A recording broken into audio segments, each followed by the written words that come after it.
बाल विवाह पार्ट 3। दोस्तों, कहानी शुरू करने से पहले इस कहानी का पिछला भाग चैनल पर जाकर जरूर देखें। यह इस कहानी का तीसरा भाग है। राहुल सोच रहा था कि उसे क्या हुआ, क्यों उसने इस तरह सिया से बात की, क्यों सबके सामने उसे बुलाया, उसे क्यों बुरा लगा जब और लड़के सिया के करीब थे, क्यों वो सबको जताना चाहता था कि सिया उसकी है। वो सोचे जा रहा था, उसे समझ नहीं आ रहा था। बचपन से उसे सिया से नफरत थी, क्योंकि जब भी वो घर आती थी सब सिया को ही पूछते, उसे ही प्यार करते। किसी को ध्यान भी न रहता कि राहुल भी कोई है। उसे याद आया एक बार सिया पूल में डूब रही थी, इसने उसे बचाया था। पर सब आकर सिया को ही संभालने लगे, किसी ने इसे पूछा भी नहीं कि क्या हाल है। उल्टा माँ ने इसे डांटा कि तुमने ही गिराया होगा। उसके बाद से इसे सिया से नफरत हो गई थी। वो इसके बाद काफी देर नहीं मिले, क्योंकि राहुल के परिवार वाले शहर आ गए थे। फिर उसके 18th बर्थडे पर सिया फिर आई और सब उसके आगे पीछे घूमते रहे, सिया ये ले लो, ये खा लो वगैरह। उस दिन उसे सिया से और भी चिढ़ हो रही थी। उसे सिया के कपड़े और खुद सिया गंदी लग रहे थे। उस दिन उसे बहुत अकेला फील हुआ। उसके दादाजी, माँ, पापा और छोटी बहन सब सिया को ऐसे चाहते थे मानो वो उनकी अपनी हो, और वो गोद लिया हुआ। मेडल जीतने पर भी उसी को पूछ रहे थे। इसीलिए उसने तय किया कि वो अब सिया को बुलाना तो दूर, उसे देखेगा भी नहीं। तभी रेफरी ने सीटी बजाई, मैच शुरू हो गया। राहुल, राहुल, राहुल, सब और आवाज गूंजने लगी। सिया आना नहीं चाहती थी, पर राहुल के बर्ताव ने उसे फिर उम्मीद दे दी थी। उसे लगा शायद उनके रिश्ते का कुछ हो सकता है। उसकी नजरें राहुल पर टिकी थी, पर राहुल उसे देख ही नहीं रहा था। राहुल ने 20 बास्केट्स की थी और उनका 25 स्कोर था, दूसरी टीम के 14 थे। हाफ टाइम में राहुल सिया की तरफ आया। उसे लगा कि उसके पास आएगा। वो पानी की बोतल पकड़कर देने को तैयार थी, पर राहुल ने उसके पास से गुजरकर शुभा से बोतल ले ली। सभी हैरान। सिया का दिल टूट गया। उसे लगा कि राहुल ने पहले जो किया शुभा को चिढ़ाने के लिए किया होगा। बाकी लड़कियों को भी गुस्सा आ रहा था। मेघा गुस्से से बोली, हद है, ऐसा क्या है इस शुभा में? इसके मुंह पर दे मारो, ये बोतल असली शक्ल नजर आ जाएगी। इससे तो हमारी सिया लाख गुना अच्छी है। चलो अब चलते हैं, हमें अपने मैच की भी तैयारी करनी है। उसने बाकियों को इशारा किया। तीनों शुभा को मुंह चिढ़ाकर चल दी। सिया ने कुछ नहीं कहा, वो चुपचाप उनके साथ चल दी। सिया के खड़े होते ही राहुल की नजरें उस ओर गई। उसका मन हुआ कि जाकर उसे रोक ले, पर उसने ऐसा कुछ नहीं किया।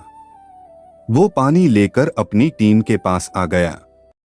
उसने सोचा नहीं था कि सिया को दूर करना उसे खुद को तकलीफ देगा। राहुल की टीम वो मैच जीत गई, पर उसे वो खुशी नहीं हो रही थी जो उसे सिया के जीतने पर हुई थी। वो वॉशरूम में मुंह धो रहा था और उसे जाती हुई सिया दिख रही थी। उसने पानी भरकर मुंह पर मारा। नहीं, उसे सिया के बारे में नहीं सोचना। तभी शिव आया, यार 400 मीटर रेस शुरू होने वाली है, चल जल्दी। देखना इसमें भी मेरी उड़न परी ही 1 सेंट आएगी। तुम जाओ, मुझे नहीं जाना, राहुल ने कहा। वो अकेला रहना चाहता था। वो वही ग्राउंड में बैठ गया। रेस शुरू हो गई थी। वो कमेंट्री सुन रहा था। सिया पहले 2 राउंड में धीरे दौड़ रही थी। ग्राउंड में एकदम सन्नाटा था। शुभा सबसे आगे थी। तीसरे राउंड में सिया ने स्पीड बढ़ाई। उसने सबको पीछे छोड़ दिया। सिया, सिया, सिया। पूरे ग्राउंड में सिया का नाम गूंजने लगा। राहुल अकेला बैठा सब सुन रहा था। उसके हैंडसम चेहरे पर स्माइल आ गई। तभी सिया जीत गई और वो बहुत खुश हुआ। यस, यस, उसने बाहें उठाकर कहा। फिर उसे खुद एहसास हुआ कि वो ये क्या कर रहा है। वो फिर शांत होकर बैठ गया। सिया आकर बैठ गई थी। वो बुरी तरह थक गई थी। सभी उसे बधाई दे रहे थे, पर उसकी नजरें राहुल को ढूंढ रही थी। पर राहुल कहीं नहीं था। उसने खुद ही अपने दिल को समझाया कि राहुल तेरा नहीं है, वो कभी तेरा था हो नहीं। सुबह उसने उसके साथ मजाक किया होगा या दूसरों को दिखा रहा होगा कि देखो मैं कैसे इसे बुद्धू बनाता हूं। शाम को कबड्डी के मैच देखने भी शिव, माधव और राज ही आए। माधव रीना को ही देख रहा था। उसने ठान लिया था कि आज इसका फोन नंबर लेके ही जाएगा। सिया का कॉलेज ही जीता कबड्डी में। सब खुश हो रहे थे। तभी मौका देखकर माधव रीना के पास आया। उसने बधाई देते हुए कहा, कॉन्ग्रेट्स, आपने कमाल कर दिया। क्या खेली हैं आप? क्या मुझे आपका फोन नंबर मिल सकता है? थैंक यू, पर सॉरी, मेरे पास तो फोन ही नहीं है, कहकर रीना भीड़ में घुस गई। माधव रीना को जाते हुए देखता रहा। शाम को वो सभी जाने के लिए बस में बैठे थे।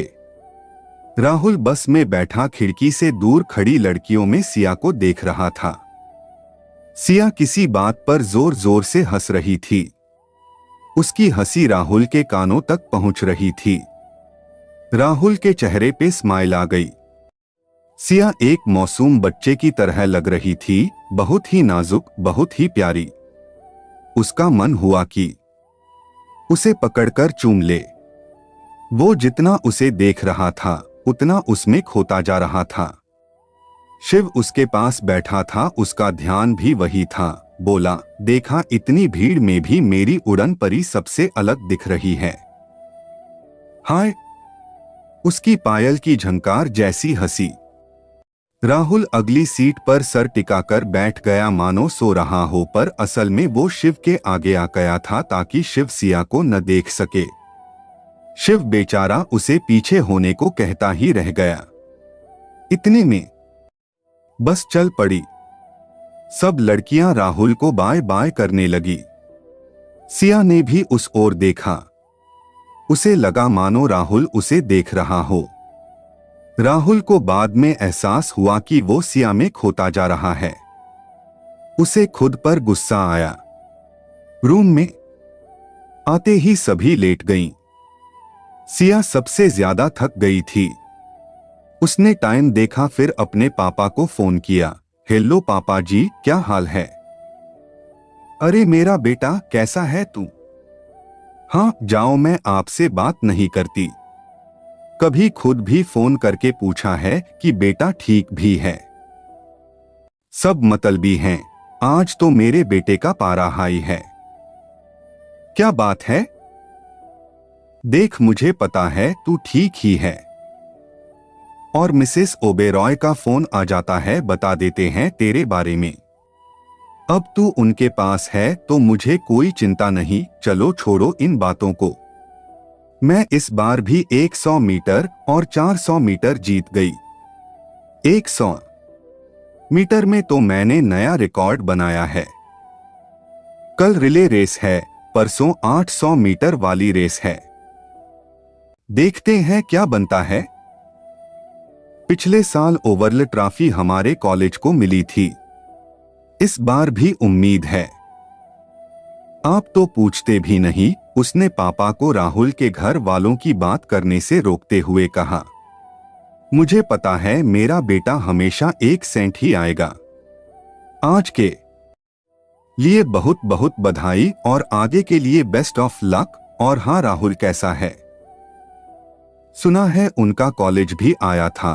ठीक है, जैसा पहले था वैसा ही अब है, उसने ढीली आवाज में कहा। उसे लगा पापा नहीं मानेंगे, ये क्या जवाब है। पापा ने शक में पूछा। मेरा मतलब है कि वो पहले भी अच्छा था, अब भी अच्छा है। ठीक है, ठीक है। ध्यान रखना अपना। फोन रखने के बाद सिया सोचने लगी कि पापा का क्या हाल होगा जब उन्हें हमारी सगाई टूटने के बारे में पता चलेगा। कितने खुश है वो। राहुल ने शुभा के कारण ही सगाई तोड़ी होगी। शुभा उसके पापा के पार्टनर की बेटी है। उससे शादी करके इनके बिजनेस को बहुत फायदा होगा। फिर वो दोनों एक दूसरे को पसंद भी करते हैं। सिया के आंखों में आंसू थे। किसी रूम में गाना बज रहा था, बना के क्यों बिगाड़ा रे नसीबा ऊपर वाले। सुनकर उसे और रोना आ गया। इधर राहुल खुश था। वो हॉस्टल नहीं गया, घर आ गया। घर में आते ही उसे टीना ने घेर लिया। भैया, क्या हुआ कॉलेज में? सिया की रेस का क्या हुआ? 100 मीटर और 400 मीटर की रेस जीत गई वो। बाकी कल और परसों होंगी। और ये सिया क्या होता है? तू कब से उसका नाम लेने लगी? राहुल बोला, ओह, आपने ही तो कहा था कि भाभी नहीं कहना। अब अगर सिया न कहूं तो क्या कहूं? मैंने कब मना किया तुझे? तू मेरे पास हमेशा उसी की बात न किया कर। कभी मुझसे मेरे बारे में भी पूछा है? आपके बारे में क्या पूछना, आप तो जीतते ही हैं। मैं जाकर भाभी को फोन करती हूं, उन्हें कुछ बताना है। नहीं, उसे फोन क्यों करना है? माँ ने तो सिर्फ टिफिन दिया था, बाकी सब क्यों ले गए आप? ये भाभी को बताना है कि वो सब माँ ने नहीं, आपने दिया था। राहुल के रोकते रोकते उसने राहुल को छेड़ते हुए सिया को फोन मिला दिया। फोन स्पीकर पर था। हेलो टीना, क्या हाल है? सिया बोली। टीना, भाभी बधाई हो। भैया ने बताया तुमने 2 रेस जीत ली है। बहुत खुशी हुई। तुम ऐसे ही खेलते रहो। और क्या हाल है? भैया मिले थे? थैंक यू, हाँ मिले थे, सुबह खाना वगैरह दे गए थे। सिया बोली। राहुल ने टीना को कागज पर लिख के दिया। और बात कर, जो मांगेगी दूंगा, कह स्ट्रेस न ले। टीना ने कहा, कल भी खाना भेजेंगे, खा लेना। और हाँ, जीतो या हारो स्ट्रेस मत लेना, पिछली बार की तरह कहीं। बस अपना ध्यान रखना। फिर भैया भी तो हैं आपकी केयर करने को। कुछ लेना हो तो कहो, भैया के हाथ भेज देंगे। अच्छा ठीक है, मैं किसी बात की स्ट्रेस नहीं लूंगी और मुझे किसी चीज की जरूरत नहीं है। खाना भी मत भेजना, यूं ही आंटी को मेहनत करनी पड़ती है और बेवजह राहुल को दिक्कत होगी। वो नहीं चाहते कि किसी को हमारे रिश्ते के बारे में पता चले। उनकी दीवानी लड़कियां नाराज जो हो जाएंगी। तुझे तो पता ही है कि वो मुझे बिल्कुल पसंद नहीं करते। उन्हें मेरे पास भेजकर उन्हें तंग क्यों करना? राहुल को उसकी बातें सुनकर गुस्सा आ गया। वो वहां से चला गया। टीना सिया से कहा, कोई नहीं राहुल, भैया ने वहीं तो जाना है, भेज देंगे खाना। अगर तुम मना भी करोगी तो तुम्हें क्या लगता है मां मान जाएगी? अच्छा अब आराम कर लो, take care. Okay bye. Rahul ने अपने कमरे में जाकर गुस्से से दरवाजा मारा। उसे सिया पर नहीं, खुद पर गुस्सा आ गया था। उसे हो क्या गया है? उसने क्यों टीना को वो सब लिख कर दिया? सिया का नाम सुनकर उसे होता क्या है? वो कह रही थी, मैं नहीं चाहता सबको पता लगे, मुझे क्या दिक्कत है? मैं तो उसी के लिए कह रहा था। उसके कॉलेज में बात फैल गई तो उसे सब कहेंगे। खुद ही बताना नहीं चाहती कि कहीं उसके दीवाने नाराज न हो और मुझे बिना मतलब के बोल रही है। समझती क्या है खुद को? ओफो, ये मुझे क्या हो गया है? कोई भी बात होती है उसी के बारे में क्यों होती है? पता नहीं उसने क्या जादू कर दिया है। हर बात घूम फिर कर उसी पर आ जाती है। हॉस्टल कॉलेज एक सिया फोन रखकर टीना की बातों के बारे में सोचने लगी। अगर टीना और आंटी को सगाई टूटने का पता चलेगा तो क्या होगा? राहुल ने अभी तक उन्हें कुछ नहीं बताया है। कितनी खुश थी टीना। राहुल उन्हें बता क्यों नहीं देता कि वो मुझसे नहीं शुभा से शादी करना चाहता है। यूं ही सबको धोखे में रखा हुआ है। अगली सुबह वो फिर जल्दी उठकर तैयार हो गई। उसे लगा था कि राहुल खाना लेने के लिए बुलाएगा, पर उसका कोई मैसेज नहीं आया। वो पढ़ने बैठ गई। बाकी भी उठ गई थी। उसे पूछने लगी कि आज खाना नहीं आया। उसने जवाब दिया कि उसने खुद ही मना कर दिया था। वो समय से आधा घंटा पहले पहुंच गई। राहुल अपने कॉलेज के बच्चों के साथ बैठा था। सिया को देखते ही वो लिफाफा उठाकर उसकी तरफ चल दिया। सिया ने उसे अपनी ओर आते देखा। उसकी धड़कन तेज हो गई और सांस रुक सी गई। राहुल उसके पास आकर लिफाफा देते हुए बोला, ये लो, माँ ने खाना भेजा है। और हाँ, उन्होंने कहा है स्ट्रेस मत लेना। मैं चलता हूं। रेस के लिए ऑल दी बेस्ट। सिया के साथ साथ आसपास के सभी बच्चे राहुल को ही देख रहे थे। जैसे ही वो सिया के पास आया, सभी चुप होकर उनकी तरफ देखने लगे। एकदम सन्नाटा छा गया, बिल्कुल पिन ड्रॉप साइलेंस। सिर्फ राहुल की आवाज सुन रही थी। राहुल मुड़ा तो सिया बोली, थैंक यू मेघा ने। राहुल के जाते ही आंखें तरेर कर पूछा, ये क्या था? खाना राहुल की मां ने भेजा है। तो कल भी उन्होंने ही भेजा होगा। तू तो कह रही थी कि मां की सहेली ने भेजा है। मैंने झूठ नहीं कहा। मेरी मम्मी की सहेली राहुल की मम्मी है।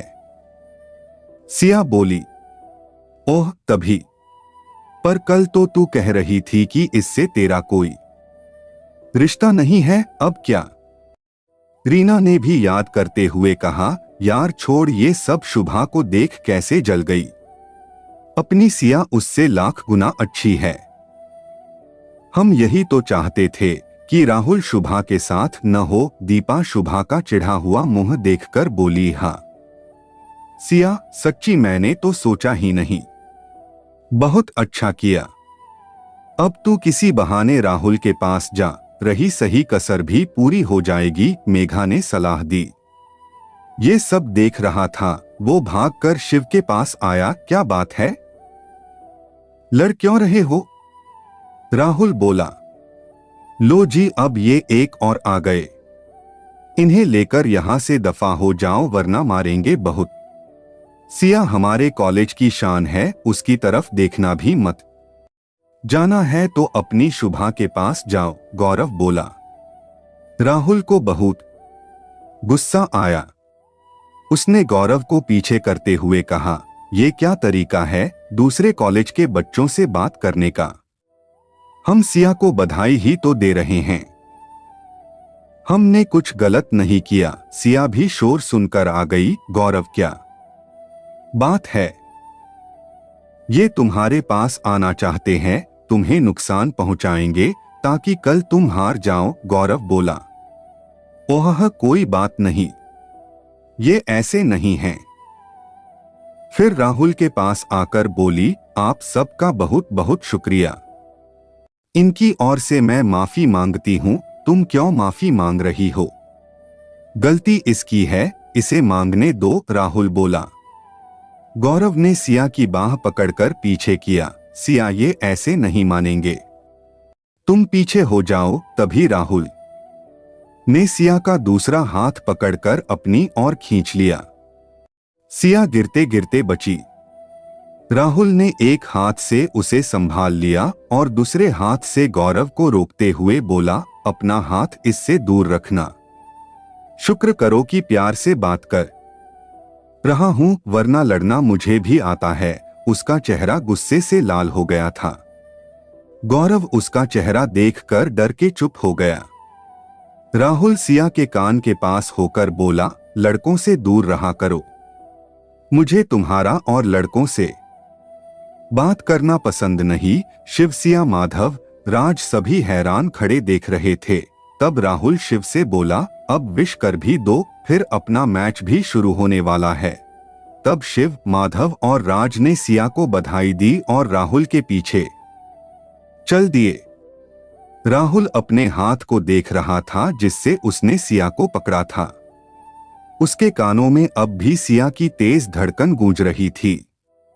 उसके चेहरे पर अजीब सी मुस्कान थी। शिव और माधव उसे देखकर डर गए। शिव धीरे से बोला, इसे क्या हो गया? ये तो ऐसे हंसता नहीं है। ऐसे तो क्या, ये तो हंसता ही नहीं है। कहीं इसे कुछ हो तो नहीं गया? कहीं पागल तो नहीं हो गया ये? तुझे पता नहीं है, प्यार बड़ों बड़ों को बदल देता है। इसे प्यार हो गया है, राज बोला। दोनों के मुंह खुले के खुले रह गए। दोनों एक साथ बोले, प्यार तो और नहीं तो क्या? तुम्हें नजर नहीं आया राहुल ने कैसे सिया को गौरव से पकड़कर अपनी ओर खींचा? उसकी आंखें देखने लायक थी जब उसने गौरव को कहा था कि इससे दूर रहना। वाह, लग रहा था जैसे हीरो ने अपनी हीरोइन पकड़ रखी हो। राज ने कहा, मेरी उड़न परी बेचारी कैसे झेलेगी इस पत्थर दिल बंदे को? शिव बोला। माधव बोला, मुझे नहीं लगता ऐसा होगा। राहुल और प्यार कभी नहीं हो ही नहीं सकता। फिर लगी शर्त, मैं कहता हूं प्यार है, शर्त लगा लो, हो ही नहीं सकता। चल ठीक है, अगर तुम जीते तो मैं 2 दिन तुम्हारे सारे काम करूंगा, मगर मैं जीता तो तुम मेरे सारे काम करोगे। राज ने कहा, मुझे मंजूर है, माधव बोला। वो भागकर राहुल के साथ हो लिए। राहुल से पूछने लगे, राहुल क्या तुम सिया को पसंद करते हो? तुम्हें किसने कहा कि मैं उस बेकार सी लड़की को पसंद करता हूं? देखा, मैं जानता था। उसने राज को चिढ़ाते हुए कहा। राहुल को खुद पता नहीं कि वो सिया को प्यार करता है। मैं साबित करूंगा, उसने माधव के कान में कहा। फिर शिव से बोला, शिव अब तो पता लग गया न कि राहुल सिया को पसंद नहीं करता। अब तुम बेझिझक उसे प्रपोज कर देना। राहुल चलता चलता एकदम रुक गया, पीछे मुड़ा और राज से बोला, अगर मैंने कहा कि मैं उसे पसंद नहीं करता, इसका मतलब ये नहीं है कि कोई और उसे प्रपोज करे। शिव, अगर उसकी तरफ गलत निगाह से देखा भी तो देख लेना फिर।